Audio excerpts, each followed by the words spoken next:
অসাধারণ বন্ধুরা, জাস্ট অসম।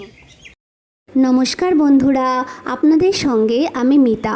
মা আছি তো আমি উইথ ভিল ফুড চ্যানেলে আপনাদের স্বাগত।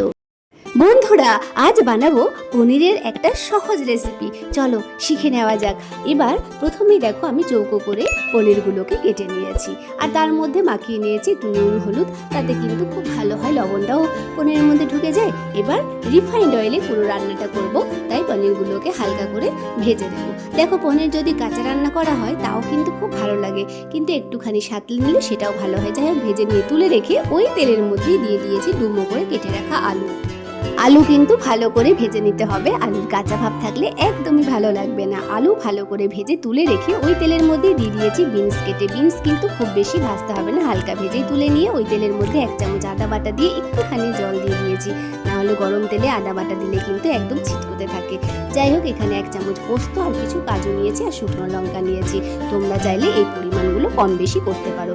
যাই হোক, এগুলো মিক্সার গ্রাইন্ডারে ভালো করে পেস্ট করে আদা বাটার মধ্যে দিয়ে দিয়েছি। আর একটা টমেটো দেখো আমি কিন্তু ব্লেন্ড করতে ভুলে গেছিলাম, তাই হাত দিয়ে একটু চটকে দিয়ে দিয়েছি। আর দিয়ে দিয়েছি এর মধ্যে ভালোবেসে 1 চামচ লবণ কিন্তু আমি আবার পরে একটু অ্যাড করেছিলাম। তোমরা কিন্তু লবণের পরিমাণ একদম স্বাদ অনুযায়ী দেবে। আর দিয়ে দিয়েছি 1 চামচ শুকনো লঙ্কার গুঁড়ো, এটাতে কিন্তু রঙটা খুব ভালো আসবে। এবার মশলাটা ভালো করে কিন্তু ভেজে নিতে হবে। আর দিয়ে দিয়েছি 1/2 চামচ হলুদ কিন্তু তোমরা তোমাদের পরিমাণ অনুযায়ী দেবে। এবার এর মধ্যে দেখো 1 বড় চামচ টক দই দিয়ে দিয়েছি। টক দই দিলে কালারটাও ভালো আসে, টেস্টটাও দারুণ হয়। এবার ভালো করে মশলাটা কিন্তু ভেজে নিয়ে এর মধ্যে ভাজা আলু আর বিনসগুলো দিয়ে ভালো করে নেড়ে চেড়ে মশলাটা মিশিয়ে নিতে হবে। আর কষিয়ে নেওয়ার পর একটুখানি জল দিয়ে দিলাম, মানে কড়াইয়ের নিচে যাতে লেগে না যায়। এবার ভালো করে নাড়াচাড়া করে এবার দেখো প্রায় হয়ে গেছে। এবার দিয়ে দেবো পরিমাণ মতো গরম জল দিয়ে ভালো করে ফুটে উঠলে তবেই কিন্তু আমি পনিরটা দিয়েছি। ভিডিও বড় হবে বলে তোমাদের আগে দেখালাম। এবার ভালো করে নাড়াচাড়া করে ওপর থেকে দিয়ে দেবো 1 চামচ গরম মশলাটা কিন্তু আমার নিজের তৈরি। আমি কিন্তু এর আগে তোমাদের একটা রেসিপি দিয়েছিলাম গরম মশলার, আর এই রেসিপিটাও তোমাদের খুব তাড়াতাড়ি দিয়ে দেবো। আর দিয়ে দিয়েছি 1 চামচ ঘি। আর ভালো করে নাড়াচাড়া করে ওপর থেকে দিয়ে দেবো কাসুরি মেথি ছড়িয়ে। এতে কিন্তু টেস্টটা দুর্দান্ত আসবে। আর বন্ধুরা, এবার গরম ভাত, পরোটা, রুটি যার সাথে হোক, জমিয়ে খাবার পালা।